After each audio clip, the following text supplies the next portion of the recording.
Hey everybody, how's it going? Welcome to the 1000th video here on NoDQ.com and the YouTube channel. It also happens to be the 15-year anniversary since I first started WWFWCW.com. Then it became the Mayhem.com and eventually NoDQ.com. I am being joined by a very special guest today. He is good old JM Jeff Meacham. How's it going? It's a good old JM, the West Coast professor, the California Beachum. Is that what I got at one point? Or Beach Bum, whatever. I've never been on the beach in my life except like with these guys. Except when we had Mike throw the birthday cake in your face. And then throw me in the ocean afterwards. Yeah, it was good times for all. So, I mean, Jeff was a big part of the NoDQ CW channel and NoDQ.com. Yeah. He was involved with XMV, Extreme Mayhem Video, XM, the original radio show. Before XM Satellite became cool, we were the original XM. Keep that in mind. And then, of course, Talk Wrestling. Yes. And I think Jeff lost a lot of hair over the years doing these videos and audio shows. Yeah, that's why I'm wearing the hat today. I figured, you know what, you guys making fun of me on my hair on Facebook when Aaron posts pictures of me at other people's birthday parties, so I figured, what the hell, let's just leave the hat on today. So it's an old hat. It represents the final period before the WWF scratch logo when you first started the website. So I figured we'll go super old school. Exactly. So who do you think caused you to lose the most hair? Was it Mike Nagel or Noah Donish?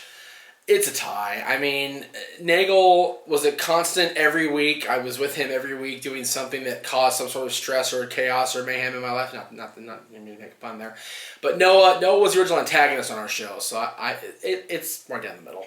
So yeah, we'll get to more about the history of the website and talk about the past in wrestling, the current things going on in wrestling, as well as the future of wrestling. So yes. You want to start us off here with the first person? Well, Gratitude, congratulations you on 15 years of NoDQ and 1,000 videos. He's got a lot of questions here. The first one he asks is, you've often said that you've been a wrestling fan all your life, and you've run NoDQ in various incarnations for the last 15 years. The wrestling industry has had many ups and downs in that time. What has been your driving force that's kept you interested in the wrestling industry for so long? Well, I mean, it's hard to say because, first of all, I'm doing this for a living, so it's not like a normal fan. I think that it's because of the potential that I stay interested, because I know what wrestling is capable of, and wrestling is a unique form of entertainment. There's nothing else like it, and when you grow up on wrestling, I think you want to stick with it, and you want to wait and see what happens and hope that another glory period comes along. What do you think about this? Yeah, I couldn't agree more. I mean, I think it's safe to say that you and I are the only two in our circle of friends that hasn't totally just given up wrestling completely.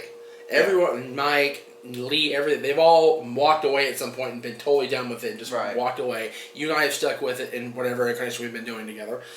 And I think a part of it for you has been the whole, this is what makes your money at the end of the day. But I think even if it didn't make you money, you'd still have the time to invest in the shows and, and do these shows the last, God, what has it been now? 13 years. Yeah. Or 12 years, whatever it's been now.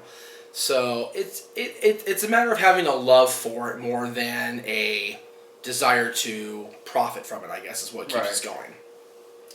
So yeah, I mean, SummerSlam, for example, like every year I go and I'm doing it as part of my job, and I'm like, this show is so bad, why am I watching this? And then this year's SummerSlam, as a fan, I loved it, and it made the whole thing worth it for me to see CM Punk and Brock Lesnar go out there and tear it up. And yeah, SummerSlam for me made it worthwhile too, because you remember, we were organizing that party across the street at Hooters, and for me, I didn't have a ticket to go inside SummerSlam this year, so I went upstairs at Hooters, turned on the stream, and waited for you guys to show up, and I enjoyed the show as a fan too. It's the first time I've enjoyed SummerSlam out here in Los Angeles, I think, in the entire time it's been here, really. Yeah, and then the after party when we got together with everybody. I mean, stuff like that makes it totally worth it, and it's just so much fun to be a part of it. Yeah.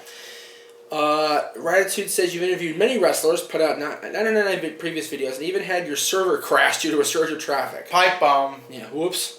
What, in your opinion, are some of NoDQ's greatest moments in the 15 years? Well, some of the best moments for me, I think, would be Extreme Mayhem, which was the audio show that we started in 2002. That was you and Mike. Yes. And being able to interview all those people. You had Bobby Heenan on, Randy Savage. Bobby Heenan, Mike Tenay, Randy before he died, Crash Holly before he died, The Wall before he died. Just so many people. In that 2-year run we had on the audio show, we were able to use telephone calls to get the interviews done. So we had like Shane Douglas from across. We had Missy Hyatt. We had so many different people. Vince Russo and Mark Bagwell on the same show, which is interesting. I should talk to Mark earlier today. There are a lot of people. There's so many people that we interviewed and so many friends we made as a result of it. I think that's the best part, was making the friendships through the interviews. Yeah. And then, of course, that expanded into Extreme Mayhem Video, which was the video version of XM. And that was interesting because we were doing weekly video shows before YouTube even existed. So. Can you imagine how much money we would have made if YouTube had been around then? Oh my god. And to be fair, I'm sure he's watching. I'll give Noah Donish credit. I mean, he actually did the first video show on NoDQ.com, which was XTV, and then we kind of stole that idea, I guess. We totally did. And you know what? We had to evolve because the audio show had run its course in February of 2004. We kind of petered off, did the season finale, as Aaron dubbed it, on the show. And then we went on to do videos later that year. So wrestling is always evolving, like Triple H is fond of saying. It's always evolving, and we had to evolve from one to the next. Yeah, and then, of course, NoDQ's CAW, which was the fantasy video game league that I was doing with Webmaster Wade Needham. Yeah. Shout out Wade. to Webmaster, and, of course, his good friend Bobby Spade. I got to mention him. We should mention both, yes, absolutely. And then, Talk Wrestling, for all those years was a lot of fun and a lot of interesting moments. I always found it funny that we did 4 years of Talk Wrestling. We did more of those shows than we did the other ones. I always found that it was just you and me, or just me and the audience at that point, and it worked. Well, it was easy for you and me to work together. I mean, when we had Mike and then all these other people started getting involved, it just became too much. But it was a lot of fun. I mean, XMV was fun from a creative standpoint because we were able to do all sorts of things and think outside the box and do the skits and the storylines, which a lot of people didn't like. But it made it very fun for us. Talk Wrestling was more just straight wrestling discussion. Right. And they were both great in their own ways. So anyways, let's move on here. Who are your top 3 favorite divas and why? Now, I'm assuming he's talking from just this era of the last 15 years. Yeah. Which, you think of the last 15 years, you think of really 3 major, the major 3. Toward the end of that run, toward the beginning of that run with Sunny still, even in 98 she was still cooking. You've got Sable, you've got Trish Stratus, who just became a mom, yay for Trish. I think those are my top 3. You also like Mickie James is up there. Oh golly, there's too many. If you mean just divas, the 3 that really made WWE stand out on their own in the last 15 years, you got to go with. There's actually 4: Sable, Sunny, Trish Stratus, and Chyna. That's good. That's my opinion. Yeah, I mean, I'm gonna do a top 5 just because I want to. Just be safe. So I'd go with Sable, and then Chyna. And then Trish Stratus, Lita, and I'm going to say currently AJ Lee. I think she's been doing a tremendous job in the Divas division and has made it a little bit more interesting, I think. I think so too. I think there's insurgents, and Total Divas is certainly helping that. Yeah. I'm sorry. Okay. So, next question. If you could change the outcome of one match in history, which match would you choose and why? I know my answer already. Well, do you want me to go first? Yeah, go first. Go ahead. I would change the Steve Austin versus Rock finish at WrestleMania 17. Not turn Steve Austin heel. Have him beat The Rock, and then the next night on Raw, Triple H comes out. He's pissed off that Austin got the spotlight at WrestleMania when he was the guy that beat Austin in that 3 stages of Hell and No Way Out, and then you continue that feud, going into the spring or whatever. Actually, if it was my decision, if I had a choice of the finish, I would have had Goldberg come out at the end of that match and spear both guys and leave them both laying in the middle of the ring to end WrestleMania. If we're gonna do complete fantasy like what we would do next, that's very good. I actually was gonna say Austin Rock as far as change of finish, like have Austin just take the help from Vince and then just stun the shit out of him. adding Goldberg is an interesting thing. I don't know if I do it personally, because I'm not a big fan of Goldberg. Well, I mean, that's a whole other topic. Like, if you were going to do the invasion, how would have you done it? Well, yeah, the way to have done that would have exactly to have Goldberg come out and spear both guys. At WCW, stand tall up in WrestleMania. They'd be like, what, WCW's ruined WrestleMania? What that would have been the perfect way to set it up. Absolutely. All right, so, and he says here, thank you for your time, Aaron. Here's another 15 years in ODQ and the next 1,000 videos. And another 10 years. All right, so this one comes from Chris P. You want to handle this one? Cheers and congrats. Big fan. The only wrestling site I ever visit. Please reply in video. Okay, we are. Maybe this be the last Benoit question you ever answer. Yeah, it won't be. What are your thoughts on the Chris Benoit movie? Will you view it? Well, of course I would view it because, I would do so for journalistic purposes. Of course. And, it's interesting. I don't know if it's going to make any kind of impact. I mean, I figured at some point they would do a movie. It was inevitable. But at this point, is it really necessary? Yeah, I that's mean, what we I'm all know pretty much. I mean, none of us are going to really know for sure what went down that weekend. But we have a pretty good idea. Yeah, well, there's always the conspiracy theories. Well, of course there is. Kevin Sullivan's involved somehow. But do we really need to see a movie about it? I don't think we do. So I personally probably will not see it. Let Aaron do the journalistic part of it. I'll just sit back and... If it gets good reviews, I'll go see it. Yeah. So the next part of his question is, do you think Paul Heyman will jump in to save TNA? No way. Nope. If it was going to happen, they should have done it in 2009, bring in Paul Heyman instead of Hogan and Bischoff. That would have been the best way to go. But Heyman, for all people don't like him or whatever, he is still a very staunch supporter of the WWE. And I don't think he would have gone to TNA unless the money and the time both were right. Exactly. And at this point, TNA's money is definitely not going to be right, and timing, I think it's too little too late for them to have Paul Heyman come and save the day. Yeah, it's too little too late, definitely. Yeah. All right, let's see what we got here. Mike Rock Wilson, got it, okay. My question to you is, what do you consider the greatest WrestleMania matches when it comes to the wrestling aspect of it? I would have to say Shawn Michaels and Undertaker from 25. I mean, that was just a straight-up wrestling match. You had the streak storyline, but, you had no stipulations. It was the two guys going in there and wrestling. And they told a great story. That was a great story. I think the series of matches that started WrestleMania 21 with Kurt Angle and Shawn Michaels also. Yes. Oh, and by the way, Kurt Angle said that was his all-time favorite match. Really? He did that in an interview. For Mania? Yeah. Okay. Yeah, he said that in an interview. Well, yeah, I remember he won that match. It was a great back-and-forth match between those two. So that's up there on my list. From straight wrestling, you got to go with, Undertaker, Shawn Michaels, WrestleMania. Randy Savage, Ricky Steamboat. Right. But, even,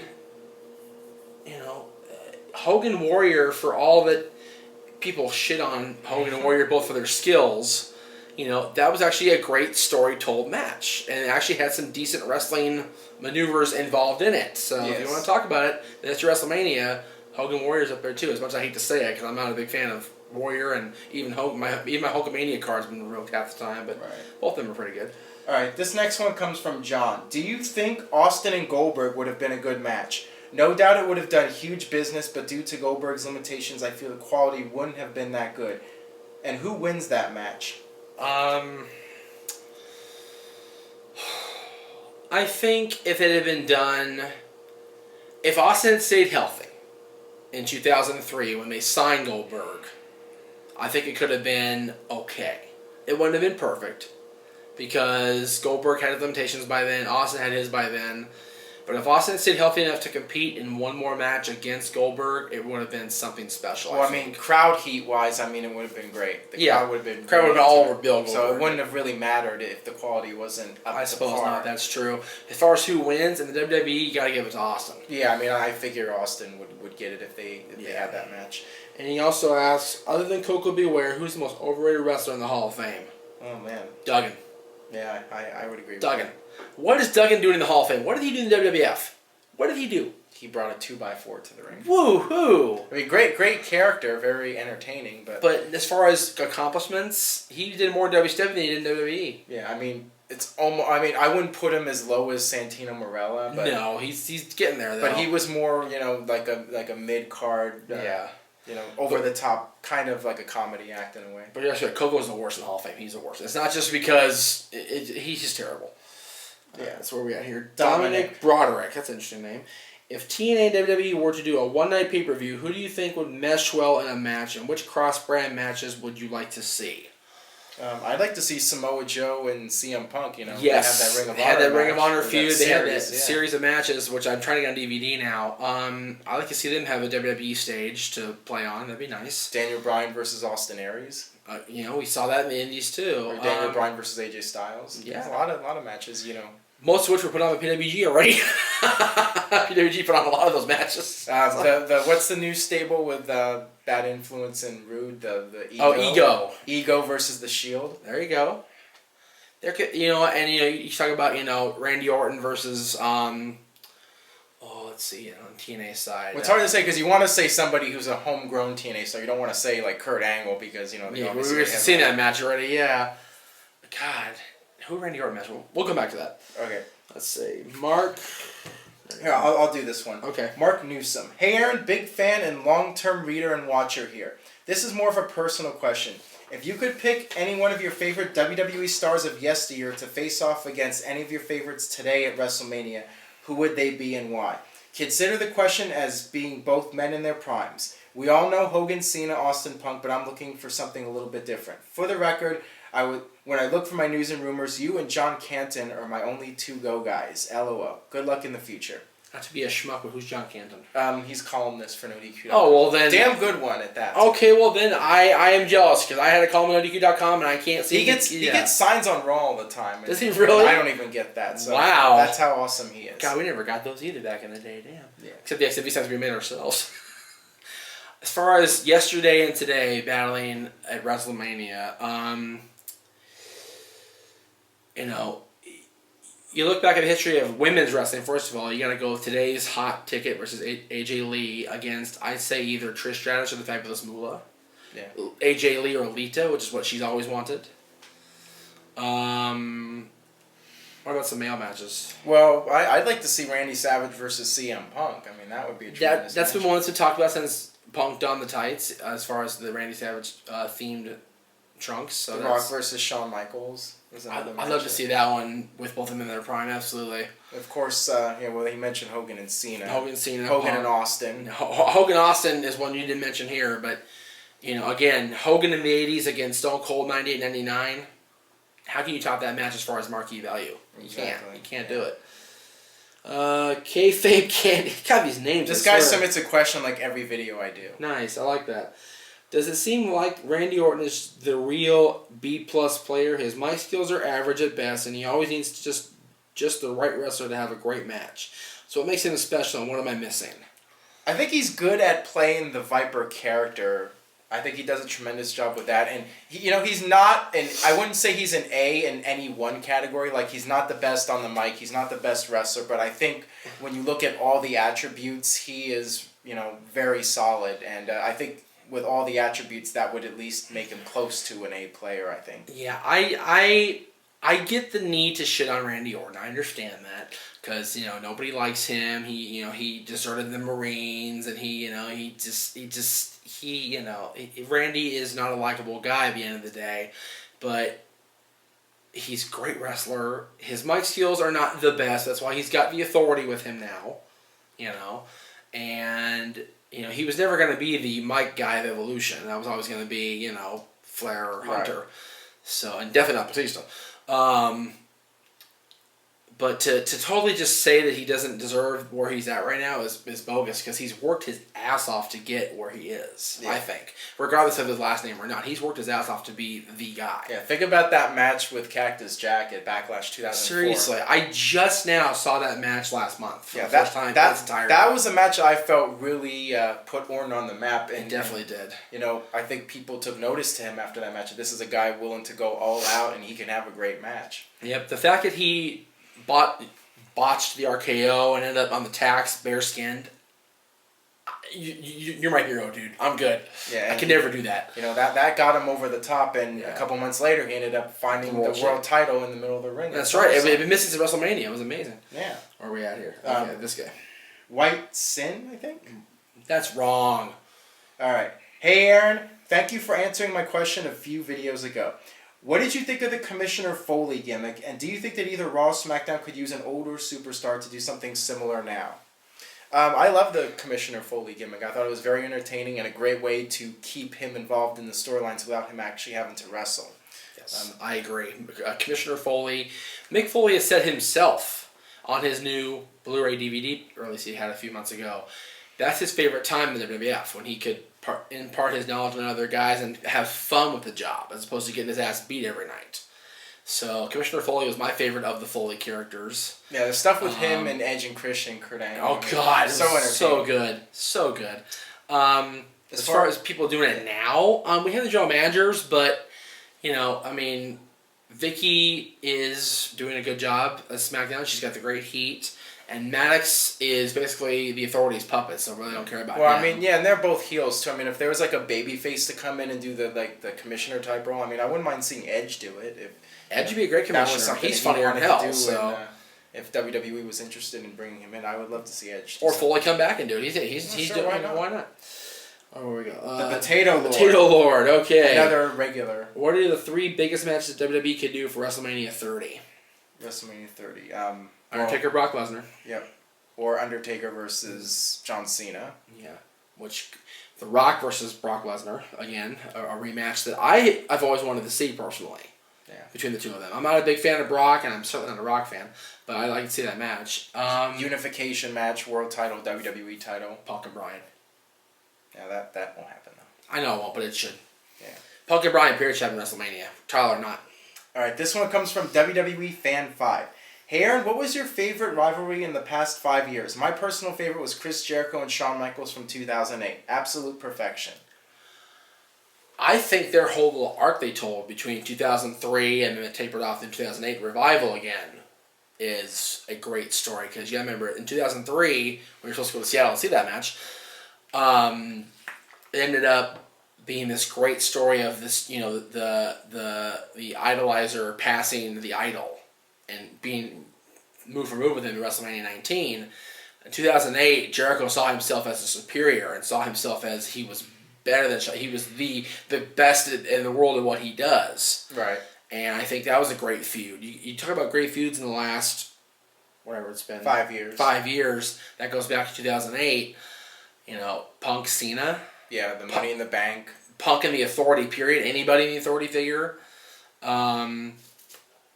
Triple H, Randy Orton from 2009. The John Cena Nexus, even though it didn't really end the way people would like to have ended. No. And even in TNA, you had, some great feuds too. You had, the AJ versus Christopher Daniels story that went on forever.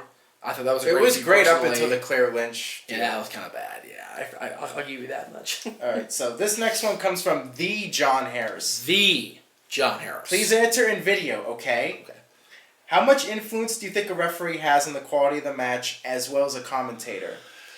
Well, you actually did some refereeing. I did some refereeing and some commentating, actually. So I kind of been on all sides there, except actually wrestling in the ring. A referee should not have a major influence on the direction of a match unless he's a special guest referee. And what I mean by that is, I did a special guest referee thing in 2008. Yeah, I want to say it was. It was my boss, Gary Yap, against a wrestler who had stolen his woman from him and everything, Charles Mercury.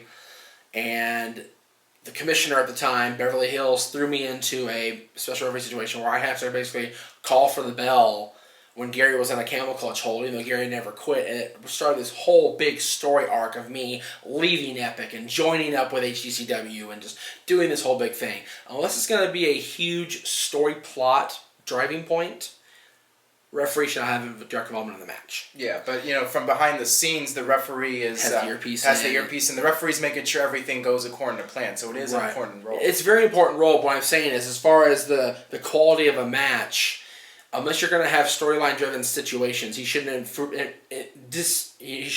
affect the overall quality of the match. Now, a commentator is a key person. JR will tell you. Gordon Soley would have told you. And you could tell the difference too. Yeah, you can tell when the guys at ringside is kind of like, nah, this match is blah, and a guy's like, into the match, and calling the action, watching the monitor, doing this and doing that.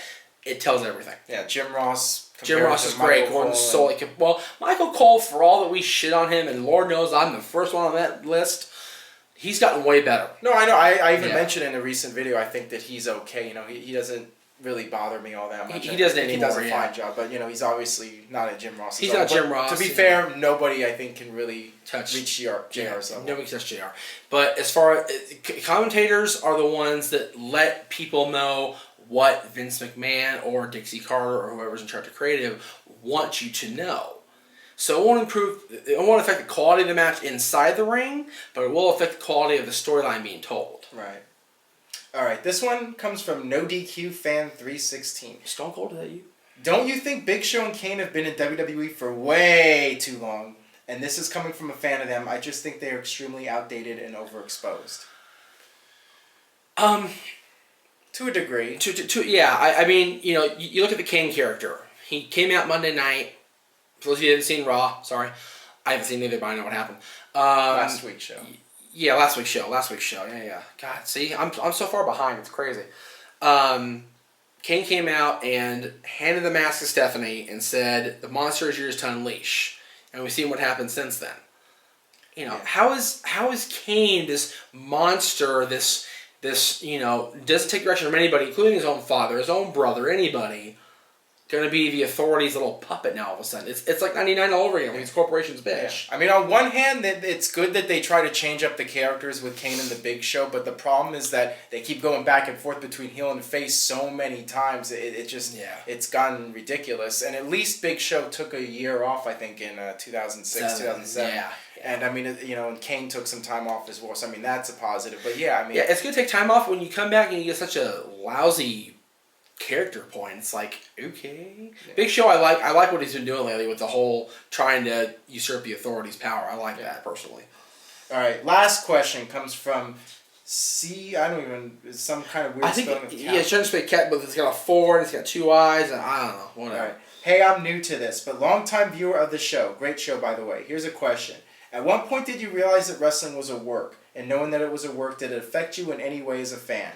Please answer in your next video. I have a great story for that, but you can go if you want to. Okay, well, I pretty much knew it was fake from the beginning. I mean, my dad told me that, they're friends in real life and they don't really hate each other. They're just playing characters. So, I accepted it as entertainment from a very young age. Now, see, you had the advantage on me because you had Zoogs, who was in the business. Yeah, my dad was, well, he wasn't in the wrestling business at that point, but, he grew up on wrestling and, that was something that from birth I was involved in. Indoctrined, yes. Yes. For me, I kind of knew, and my friends, it's fake, Jeff. No, it's not. It's all real to me. Bullshit, And then in 94, I was 11 years old. I still didn't know yet. I was 11 years old, okay? I go to a show at the Anaheim Convention Center. It was Hulk Hogan versus Ric Flair. WCW, the main event. It was the Hulkamania tour that WCW was putting on all across the country. And it was Hulk Hogan with Dave Sullivan against Ric Flair with Sherry. Okay? After the show, we're out back at the Convention Center. And waiting, receiving autographs from Hogan and Savage, whoever else was there. And I see this car driving out. And driving the car is Dave Sullivan. Right. And the passenger seat is Ric Flair. Huh. I go, but Dad, I go, hey. And Dad gets looking at the face like, oh, God, it's going to be a long... Because we're driving from Anaheim to up here at Six Flags. It's a long drive home to explain to a kid, by the way, yeah, it's fake. It's like, oh, I was dejected. Side note from that night, I had a chance to get an autograph from a WCW guy who was starting to cool off at the end of his WCW career back then. I had his poster and everything, and we saw him walk by, and Dad goes, sure, want the autograph? I'm like, yeah, he'll never mean nothing. Jeez. Steve Austin. Steve Austin. Good job, Jeff. Yeah, good job, Jeff. Yeah, Jeff. He ended up winning this like 6 times. So, All right, so that'll wrap things up for this special 1000th video. Thank you for having me on. You know what? It's so good to be back with NoDQ every now and again. Just kind of do these videos every once in a while and not be, committed to a full-time thing because I'm just too tired from it anymore. Yeah. But I'm always glad to come back and hang out with you guys, hang out with my friends over at the other channel, and just it's fun to be back involved again. I like it. Yeah, it's definitely a big honor to have you on. And, jeez. I think this video will get a good response. Well, I hope so. Hopefully we'll do more in the future, and leave a comment. Let us know what you thought about the video. And with that being said, see you guys next time. Thanks for watching.